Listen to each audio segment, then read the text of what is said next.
Hello, and welcome back to From My Mom's Basement, the podcast recorded directly from my mom's basement. I'm your host, David Chamberlain, and you're listening to episode 14 of the podcast, entitled St. Crispin's Day. Thank you for listening.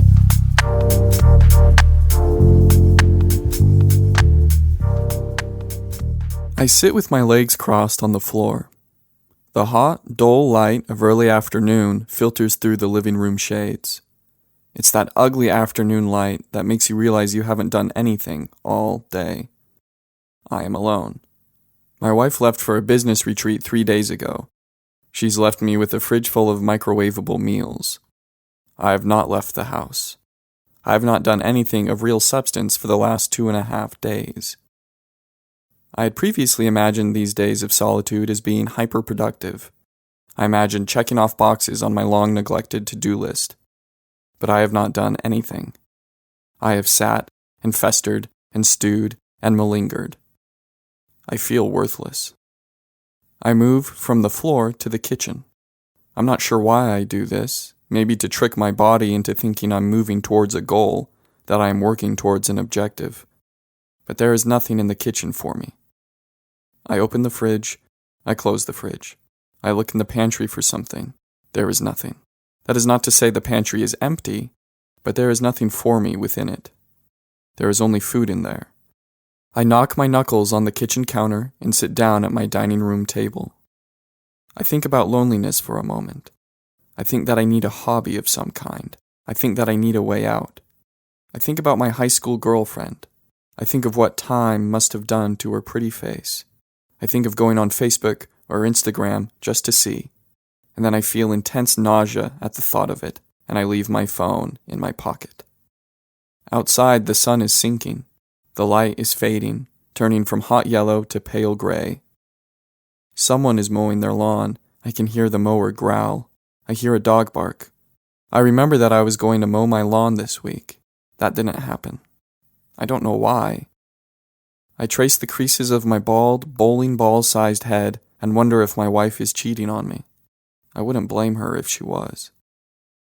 There is a knock at the front door.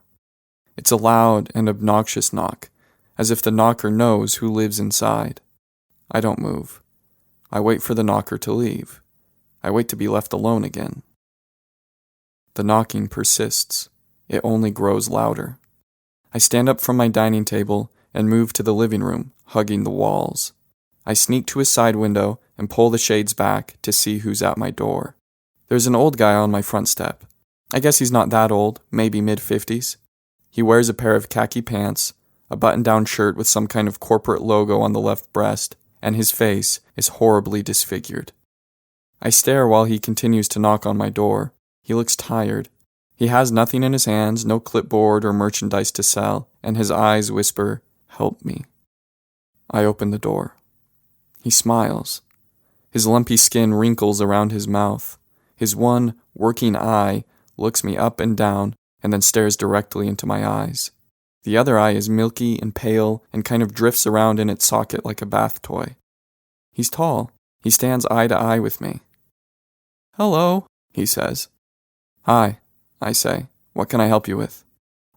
Listen," he says, putting on some kind of fakey sales voice. "I've been going door to door all day. I work for Alco Home Security, see? And I haven't gotten a drop to drink out here in the hot sun.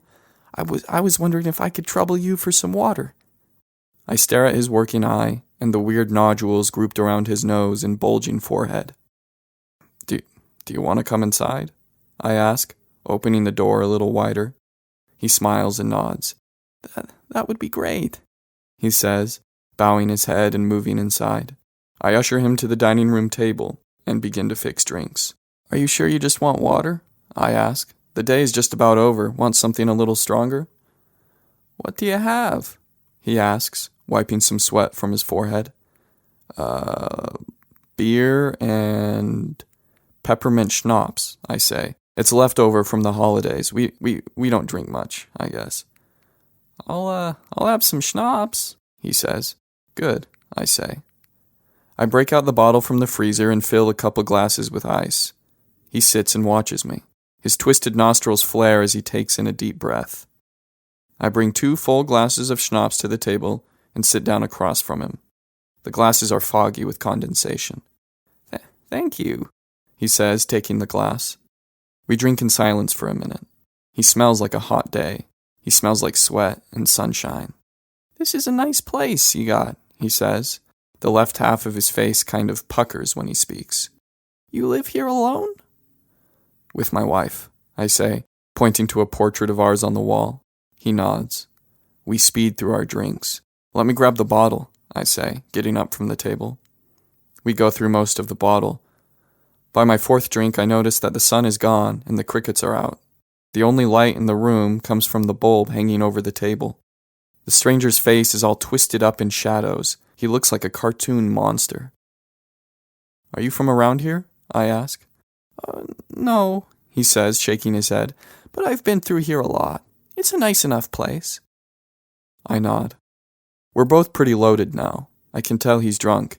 He keeps repositioning his head as though it's something he's trying hard to balance. It waves from side to side like a palm tree in the wind. Have you always been a salesman? I ask. Have you always worked for Alco? He smiles and shakes his head. No, he says, patting the logo on his breast. This is a new thing, I guess. Yeah, this is a new thing. We sit in silence for a while. Every so often, he puckers his lips and makes drawn-out kissing sounds. I look out the window at my backyard. I was going to mow the lawn before my wife got back. Is this what you always wanted? He asks. His voice startles me from my trance. I kind of jump, and he smiles. I'm sorry? I ask. You know, the house, the wife, the whole domestic gig. Is this always what you dreamed of having?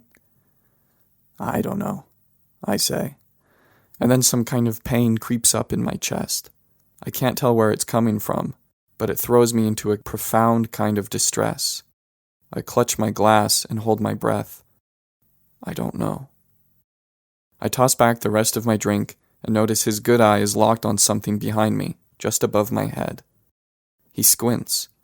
He's concentrating hard on whatever it is. I look down at my watch and after doing some drunk math, realize my wife should have been home 2 hours ago. What about you? I ask. Is working door to door your dream? He laughs, but it's sad. No, this was never my dream, he says, his eyes still trained on that spot behind me. My dream is over now. Over? I ask. What do you mean by that? He brings his eyes down and looks at me. He doesn't really want to talk about it, I can tell. He takes another drink. He's good and drunk now. I wasn't born like this, he says, waving his hand over his horrible face. It was an accident. I had an accident. I nod and deliberately avert my gaze. The conversation is turning to a tender and raw subject, to a wound that I don't want to pester. I say, keeping my lips together. I feign disinterest, hoping it will encourage him to change the subject. I tap my glass of half-melted ice and whisper the lyrics of a song. I was 26, he says. I thought I was a man. I thought I had lived a real long time already. He laughs again. It's slow and exaggerated, almost like he's singing. Did you ever feel that way when you were in your 20s? Did you feel like you'd been living forever? I felt that way in 4th grade, I say. We both kind of laugh. It was a Tuesday morning, he says. I worked Monday nights till 3 a.m, so I was out cold. I'd sleep most of the day. You know how it is when you're younger. You can sleep through the end of the world. You know what I'm talking about? My girl was out somewhere. I don't know what she was doing. I never found out, actually. But that's not the point. It doesn't matter where she was. What matters is that she left one of her hair thingies on. Her hair straightener or something like that. We had a bunch of these little wicker baskets in our bathroom. You know the kind? The little baskets that are all weaved, you know? Anyway, one of them catches on fire from the hair thingy. Of course, this is all shit the fire department told me. I was asleep for all of this. I wake up to the sweet smell of a campfire. I thought my girl was cooking me something to eat. I sit up in bed, and what do I see? I see a bright wall of fire right in front of me. It looked like the entrance to hell. I shit you not. Flames you wouldn't believe. Beautiful, long, curly flames that stretched from the floor to the ceiling. Bright orange. Bright orange. They made a sound. The flames did. It was the sound of a whisper. I can still hear it. Those flames were blocking my way out, and I had to make a choice. Go through the flames or out my window. I chose the window. 3 stories to the concrete. Whack! If you want a face as pretty as mine, that's all you gotta do. No plastic surgery or anything, just jump off your roof. He laughs again. I try to smile, but I can't. What happened to your girlfriend? I ask, the one that left the straightener on. She stuck around for a minute, he says. But once she realized this horror show wasn't going away, she took off. I can't blame her, though, can you? I shrug. But that boy, a 26-year-old boy, he was a different person, man. He had a different life. He saw the world differently. I mean, he literally saw the world differently. I've lived 2 lives now. 2 lives. Have you ever felt that way? I don't think so, I say. It's like, you know that feeling you sometimes get after a long day, where the morning and the evening feel days apart? Like the day was so long it feels like it was multiple days, not just one? That's how my life feels. I sometimes get the feeling that my youth was a different lifetime, was a different world, was a different human experience. His voice trails off, and he closes his eyes and scratches under his chin. His long nails make sandpapery sounds against his unshaven scruff. I can't be sure, but I think he's holding back tears. I don't know what to say. I am drunk and tired and worried about my wife. Her face flashes across my mind. It's her face when she was young, when we first met. She is blonde and skinny and the loveliest thing in the world. I miss that version of my wife. She was unafraid and she loved me. Of course, I'm sure my wife misses the man I was in my youth. I was strong and happy and still had the heart of a boy. I have a man's heart now, burdened with regret and pain and age. I realize that we have been sitting in silence for a very long time. What has been the hardest part? I ask, hoping to dispel the silence. I realize quickly that it's a stupid question, if not a personal one. He asks. The hardest part of what? My eyes dart around the room. I'm looking for a way out. Since your accident, what has been the hardest part of looking the way you do? No disrespect. Sorry if that's... No, he says. I understand the question. I enjoy your frankness. His eyes glisten kind of wildly. They were a little glazed over from all of our drinking. I was an actor, he says, running his fingers over his lips like a bashful child. I was pretty good, too. Showed promise. You're kidding, I say, kind of wiggling my head back and forth. No way. I was, he says. His eyes are lit up brilliantly now, fueled by images of his past. I went to drama school and everything. Like I said, I showed promise, was a leading man type, as they say. No shit, I say, leaning back in my chair and clapping my hands in front of my face. So, what kind of acting did you do? Oh, he says, grinning and licking his crooked teeth. I would happily act in anything I was cast in. Couldn't afford to be picky. Young actors can't afford to be picky, you see. I did everything. Musicals, straight plays, a commercial every now and again. Anything. He's lost in his past now, looking at something over my shoulder and smiling wildly. He sees something from his youth, an image maybe. It could be an image of him on stage, him performing. He chuckles quietly and shakes his head and slowly drops his face into his palms. So you wanted to be a movie star? I ask. He jerks his head up from his palms and stares at me with wide eyes, as though I just said something obscene. A movie star? He asks me. No, hell no. I didn't care to be famous or anything. I just wanted to be a working actor, a professional actor who paid his bills through his art. That's all I ever wanted. That was my dream. But movies never interested me. What I liked, what I wanted to do more than anything, was Shakespeare. I wanted to be a real Shakespearean actor. Really? I ask, my mouth wide open. That's right, he says, nodding slowly. But instead, my face got destroyed, and so too did my acting career. You see? Both of them crushed in one fell swoop. Crunch. No one is going to cast someone who looks like me unless they're looking for Quasimodo or something. And I'm not doing Hunchback of Notre Dame for the rest of my life, understand me? Damn, I whisper, keeping my eyes lowered on the table. It must be really hard. He's quiet now and no longer smiling. Things are serious. You want to know what the funny thing is? He asks. What? I ask. What's funny? That wall of fire? That curtain of flames I was so afraid of? The thing that made me jump from my window? It was more or less an illusion. A thin layer of flames I could have hopped through safely to the other side. At least that's what the fireman told me. Can you imagine that? Can you imagine if I just had the courage to jump through the fire? I would be a completely different man now.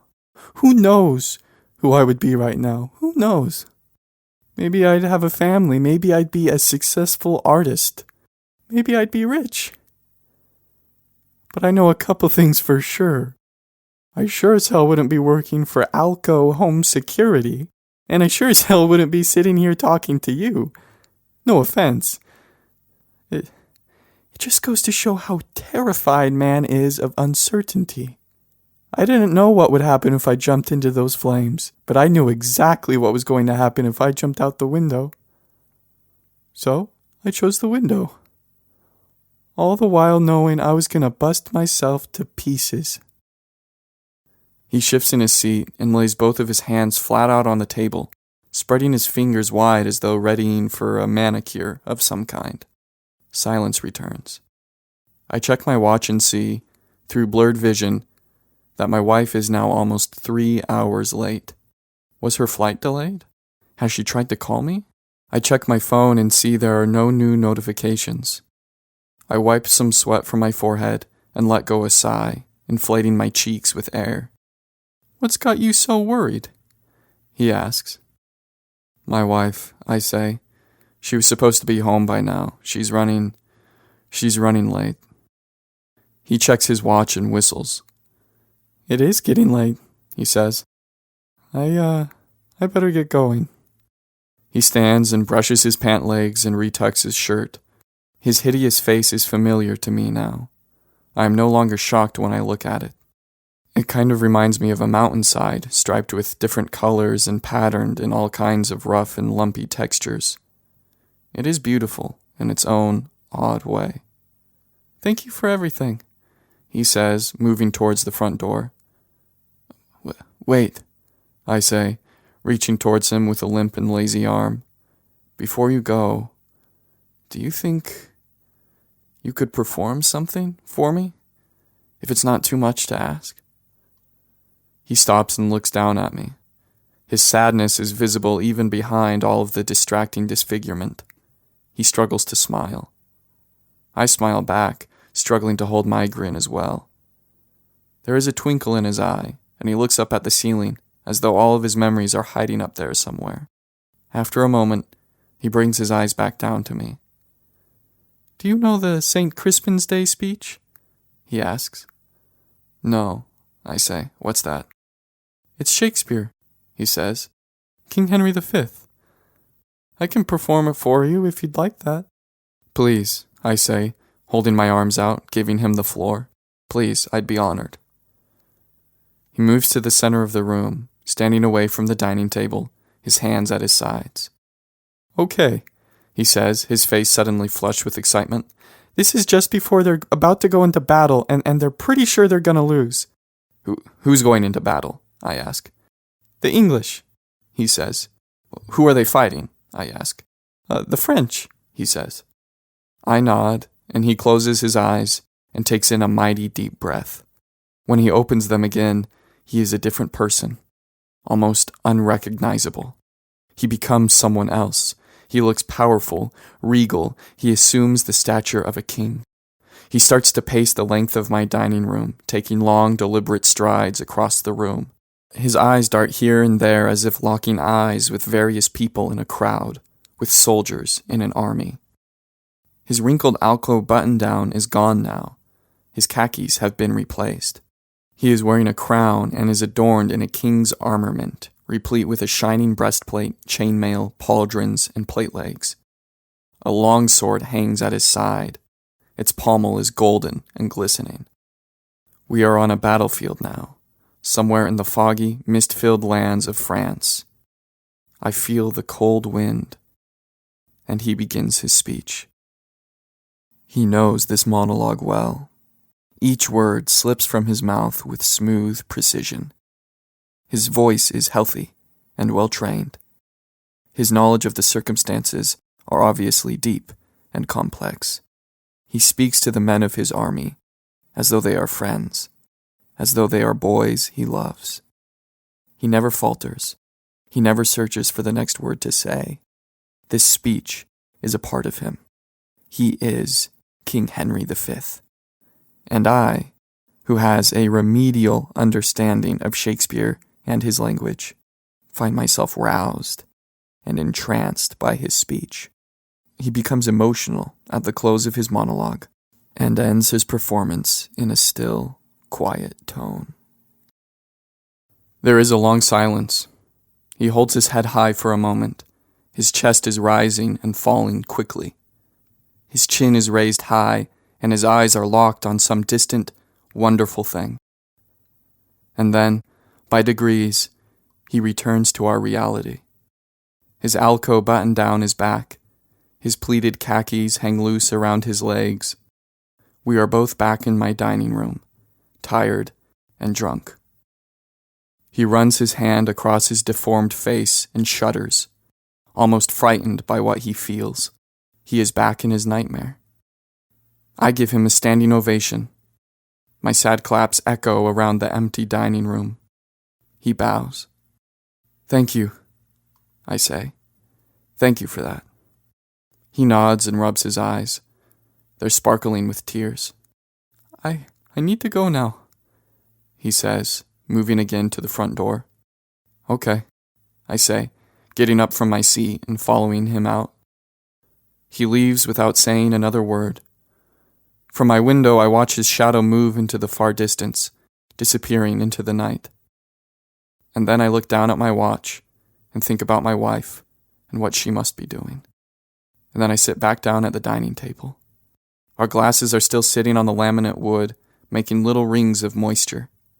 I stare at these glasses and think about what fires I am afraid of, and what I am willing to destroy of myself to simply avoid jumping through them.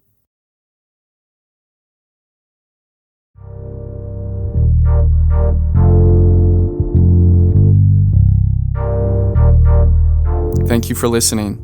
That was episode 14, titled St. Crispin's Day. This story was written, produced, narrated, and edited by myself, with the music being by Kevin MacLeod. Thank you again for listening.